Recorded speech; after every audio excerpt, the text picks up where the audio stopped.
e a Bretanha, no período anterior ao cristianismo, entre o século II a.C. e o século II depois de Cristo.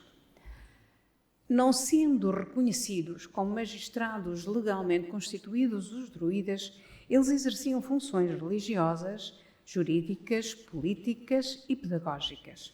Os sacerdotes realizavam os seus cultos nos bosques, reverenciando principalmente o carvalho. Possuíam escrita própria e aprendizagem da doutrina druídica, compreendia 20 anos de exercícios. O druida fazia parte, entre os celtas, de importante grupo social, que era responsável pela manutenção e guarda dos valores da civilização céltica. Os habitantes da Gália, eles eram chamados de celtas ou gauleses. O povo celta do século X a.C., recebemos as primeiras referências às tribos célticas no norte dos Alpes. Portanto, os descendentes dos árias, a quinta raça-mãe, tinham pele branca, os olhos claros e cabelos ruivos.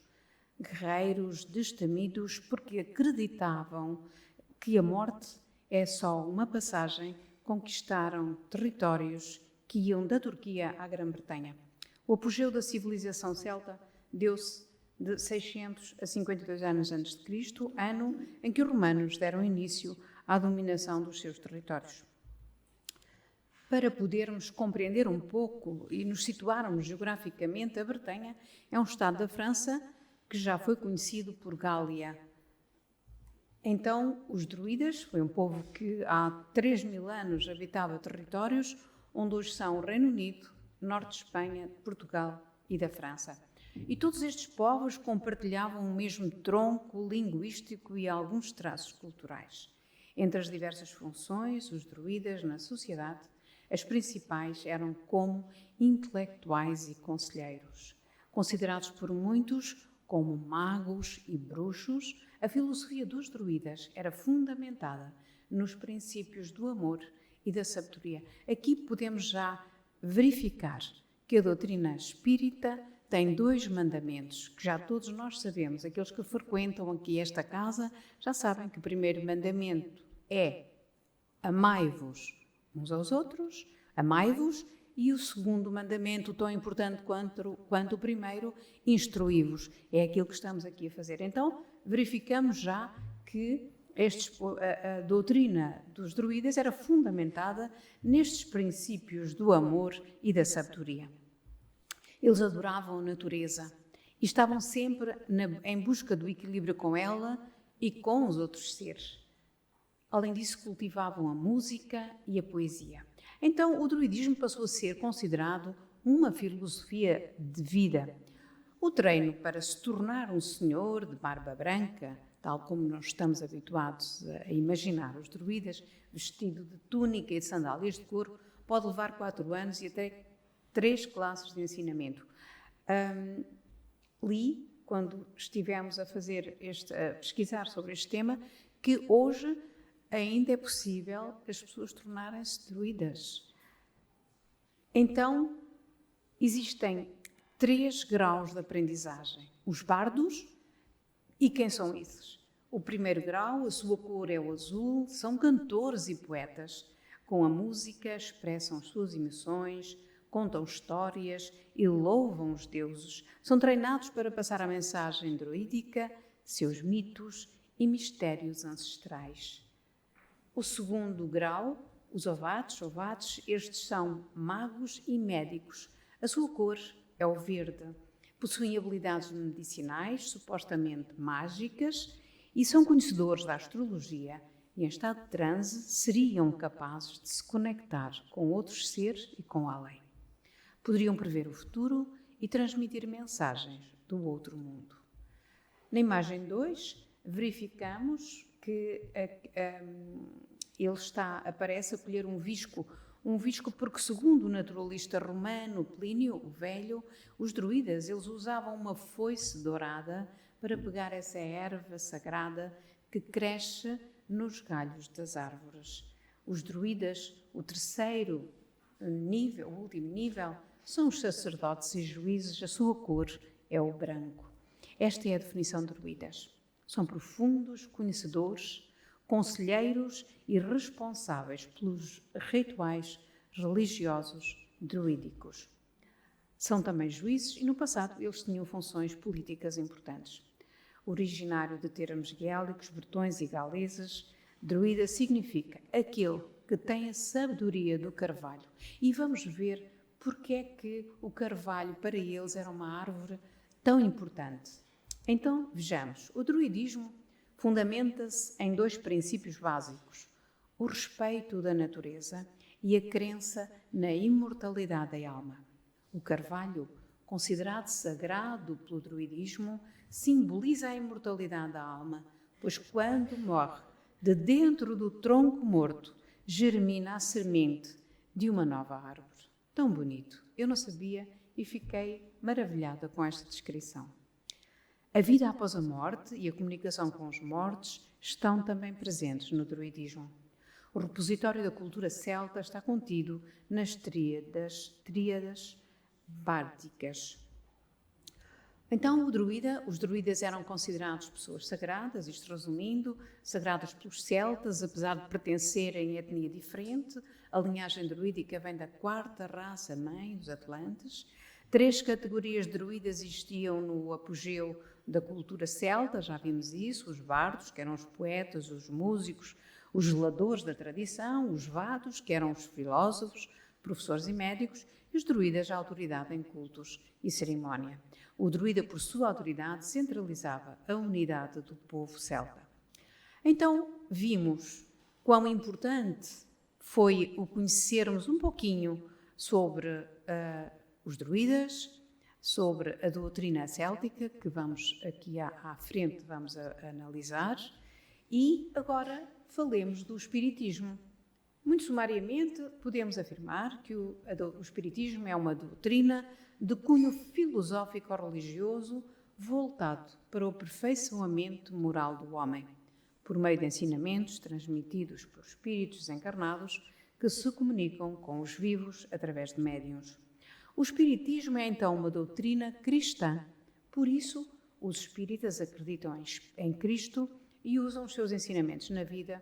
Segundo o espiritismo, existe apenas um Deus que é omnipotente, omnisciente e omnipresente. Não é necessário ser frequentador da casa espírita, é necessário sim sermos criaturas de bem, sermos criaturas capazes de fazer o nosso melhoramento e evoluirmos, porque nós sabemos, todos os que aqui estamos, ser espírita dá muito trabalho. E há muitos frequentadores desta casa, muitos trabalhadores, que ainda não conseguimos ser espíritas. Por isso, é bom podermos refletir com estes ensinamentos que todos nós vamos aprendendo, a sermos criaturas melhores hoje do que fomos ontem. Então, para sermos melhores amanhã. Então, o paralelismo entre as duas doutrinas. Nós sabemos que há 2400 anos, 600 anos antes de Cristo, a 800 depois de Cristo, separam a encarnação do druida Allan Kardec. Já todos ouvimos aqui falar. É o codificador do espiritismo, desta doutrina. Portanto, na Gália, ele foi um druida, e a do professor Hippolyte Léon Denisard Rivail, em França. Então, o druidismo, assim como o espiritismo, nós ouvimos falar isto muitas vezes, eles estão alicerçados no tríplice aspecto, e é sempre importante nós podermos refletir e pensar um pouco. A doutrina baseia-se, o tríplice aspecto, então, é filosofia, a doutrina espírita é ciência e é religião.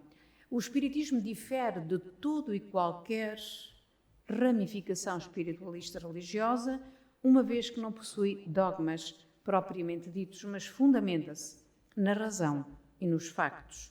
O espiritismo é considerado uma doutrina tríplice, pois a sua estrutura consiste na ciência, na filosofia e na religião. É ciência, pois possui como fundamento a parte experimental, ou seja, ideias organizadas sistematicamente a partir dos factos, os fenómenos mediúnicos, das manifestações em geral. e, para tanto, emprega efetivamente o método experimental. É filosofia, pois a sua temática abrange essencialmente objetos de conhecimento que estão além da experiência sensível, qual seja a existência de Deus, os princípios constitutivos do universo, as causas primárias, as leis morais e outros. Para tanto, possui como instrumento seguro o método racional.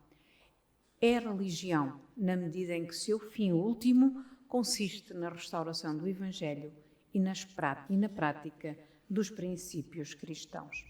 Importa, porém, considerar que, embora de essência religiosa, o Espiritismo não se vale de formalismos exteriores, de práticas sagradas, rituais ou técnicas coletivas, mas a busca da religiosidade dá-se na intimidade afetiva e efetiva de cada um, a partir de uma atitude interior consciente.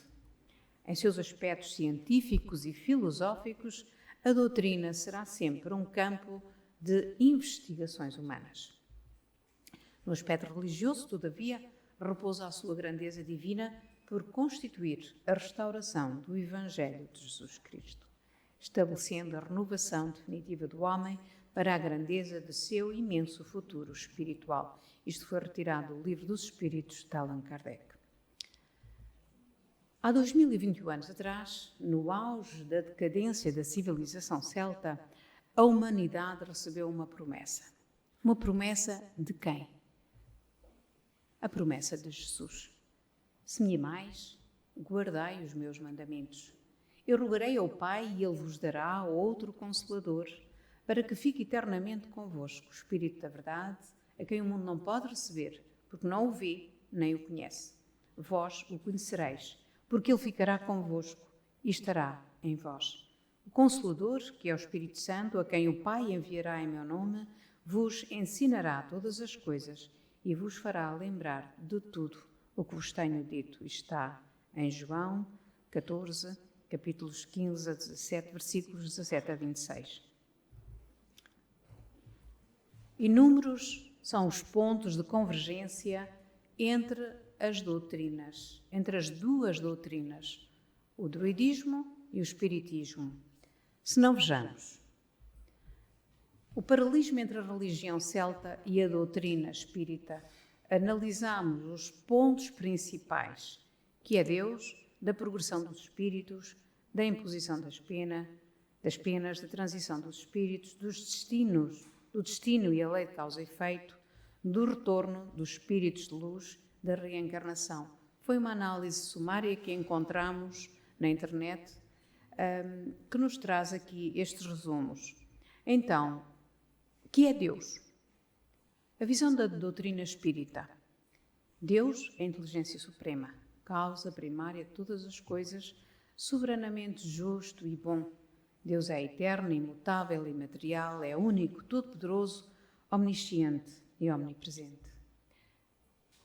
Na doutrina celta, creio na existência de um só ser, todo-poderoso, infinitamente sábio, infinitamente bom, fonte e conservador de todos os seres emanados e que designo pelas 3 letras santas O e W.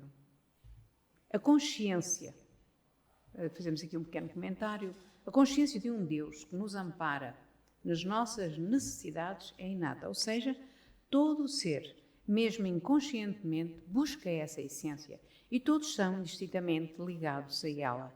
Nós somos essência divina e é essa essência que todos nós procuramos quando nos conectamos e quando precisamos de nos ligar ao Pai, a Jesus.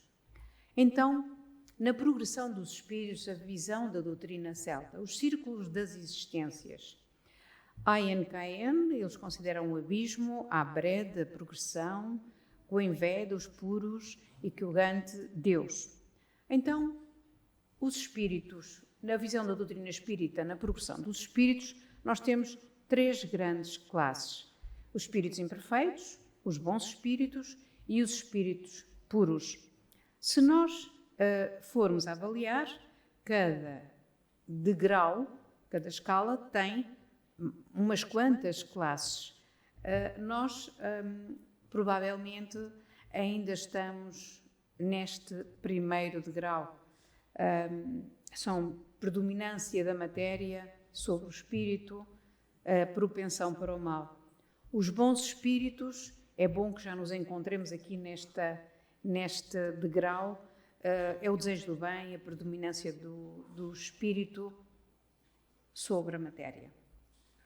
Ao contrário, que é nos espíritos imperfeitos, é a matéria sobre o espírito. E então o espírito puro, o grau supremo da perfeição. Na doutrina celta, nós vimos que eles só tinham, e vamos atrás, eles tinham 4. Se nós colocarmos abaixo do nosso terceiro degrau, nós se colocarmos o abismo, conseguimos perceber que há uma analogia. E assim como no último, na elevação, Deus, ao qual nós não vamos conseguir chegar, mesmo sendo espíritos puros, porque, efetivamente, para nós, e estamos a falar por nós, a primeira classe, a única, é muito bom quando conseguirmos atingir aquele grau supremo da perfeição, que estaremos mais próximos de Deus. Então, continuando na progressão dos espíritos, vimos aqui as classes. A doutrina espírita diz-nos que o espírito evolui de impuro a puro, o espírito crístico, segundo um processo evolutivo regido pelas leis de Deus. Na religião celta, no círculo de ANTN, abismo, dá-se migrando pelos reinos mineral, vegetal. Peço desculpa, saltei uma linha. Isto aqui era da doutrina espírita. Portanto, na região celta, no círculo do abismo, dá-se início ao progresso da progressão dos espíritos, quando os espíritos ainda são almas de grupo, é o que eles consideram, migrando pelos reinos animal, mineral, vegetal e animal, não existindo individualidade. Ao ingressar no círculo da breve, a progressão, o espírito recebe o livre-arbítrio e passa, através da sua individualidade, à fonte de vida. No círculo de espíritos puros, o espírito torna-se crístico e recebe partes de Deus. Então, eu peço desculpa porque este slide e os outros que vamos ver não estão nas melhores condições, mas foi uma cópia que nós fizemos.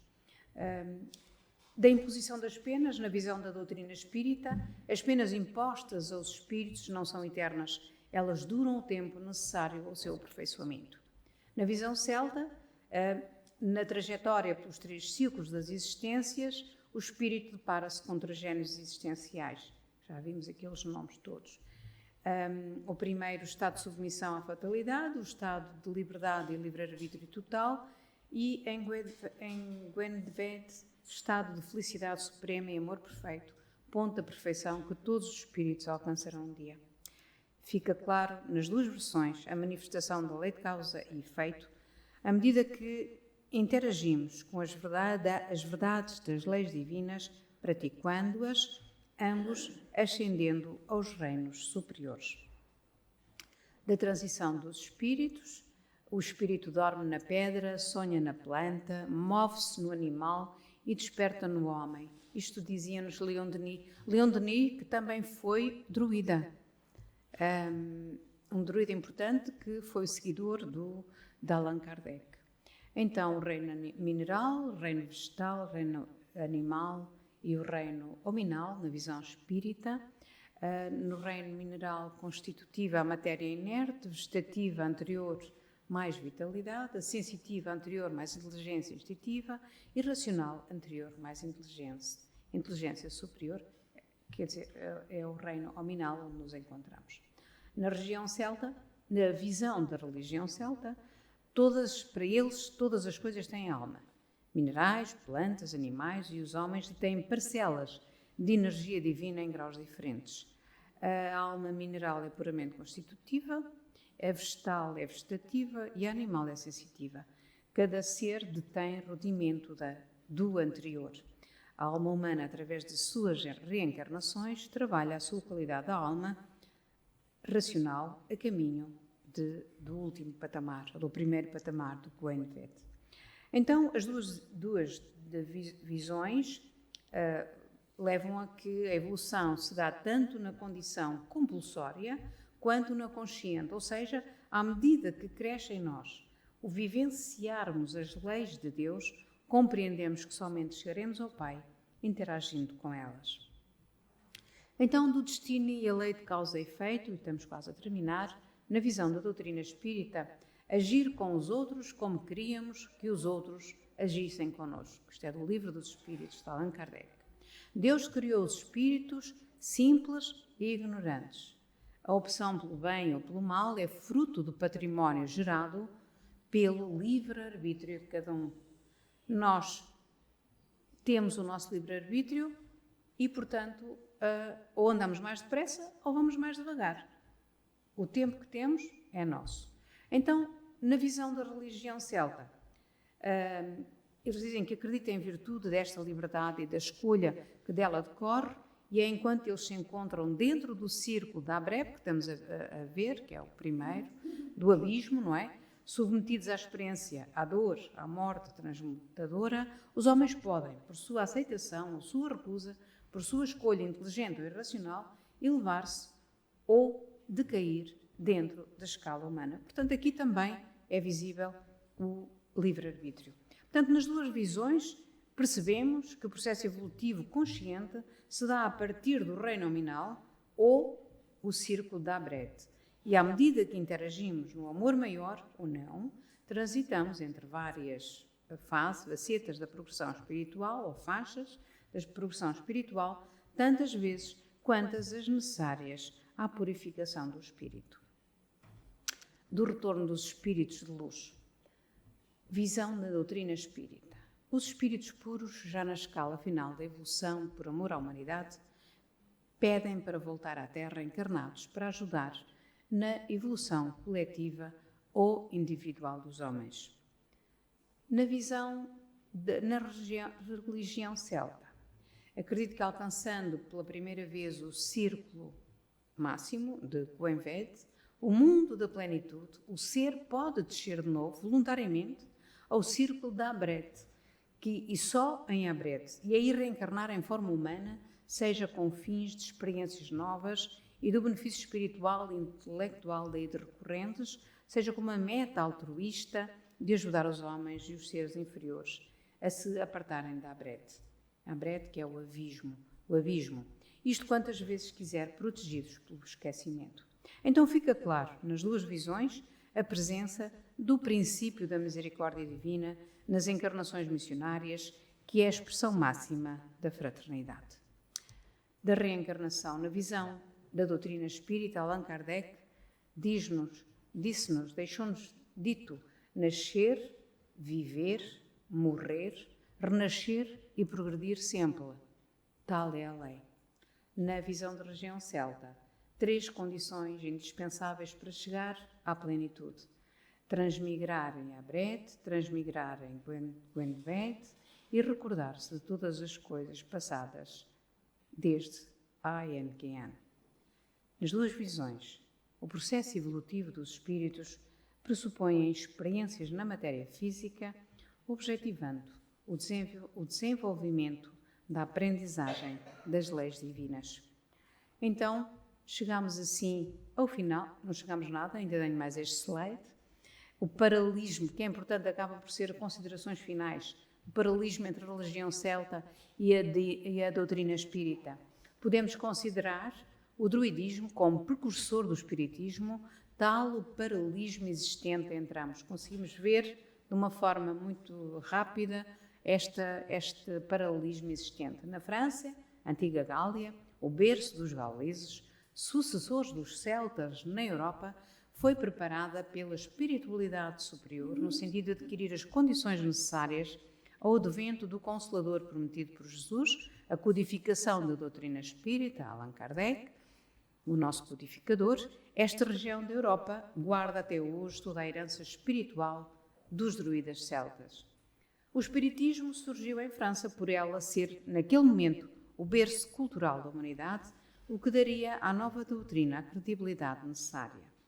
Após o desencarne de Allan Kardec, muitos espíritos que estiveram ligados a Jesus e a Kardec migraram da França para o Brasil, quando da transferência para o Brasil da árvore evangélica judaico-cristã para dar guarida ao encarne do nosso querido Chico Xavier.